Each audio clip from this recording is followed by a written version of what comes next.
Good morning. Welcome again to Morning Devotions. Thank you again for our time together. Please remember to pray for us tonight. We're in General Trias for the Great Crusade, so starting at about 6:30 tonight. Hold up our arms in prayer. Lift us up in prayer. Ask God for great opportunities of salvation and touching the hearts of people and great miracles to confirm the word with signs and wonders to follow. Please, we need your prayers. But right now, I want us to come back to Proverbs chapter 10, verse 15. A rich man's wealth is his strong city, so wealth does provide you some protection. The poverty of the poor is their ruin. The poverty of the poor is their ruin. Now, brothers and sisters, you have to understand, poverty is not a good thing. I remember I was listening to an old friend many, many years ago, and he was studying the theology of poverty and the blessings of poverty, and he was going to begin a series in his church called The Blessings of Poverty. And he lived in Singapore. And I looked at him and I said, you've never been poor, have you? No. Because if you've ever been poor, you know there's nothing blessed about being poor. Poverty is like a spiritual force that continues to drag a family deeper down. It brings them to total ruin. Everything about poverty steals, kills, and destroys. It's of the devil.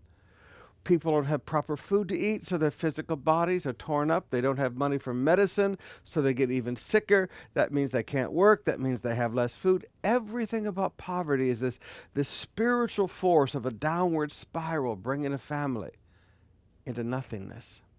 Now, I want to challenge you today. Jesus died on a cross to take the curse of the law.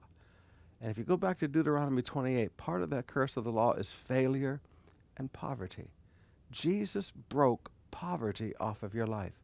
So first of all, as we begin to prosper as a nation, let's not have any fond memories of poverty. There was nothing nice about our kids going to bed hungry. There was nothing nice about the rice and salt days of the 1980s. There was nothing nice about that. There was nothing blessed about that, except that God sustained us and God blessed us and God walked with us through the fire and God walked with us through the flood and brought us into a wealthy place.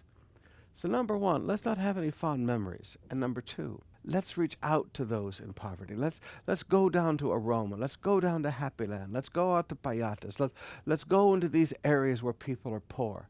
Let's bring them good food that can begin to help them. But more than anything else, let's bring them the bread of life. Let's bring them Jesus. Jesus, we can't change somebody's life, but Jesus will forgive their sins and break poverty off of their lives.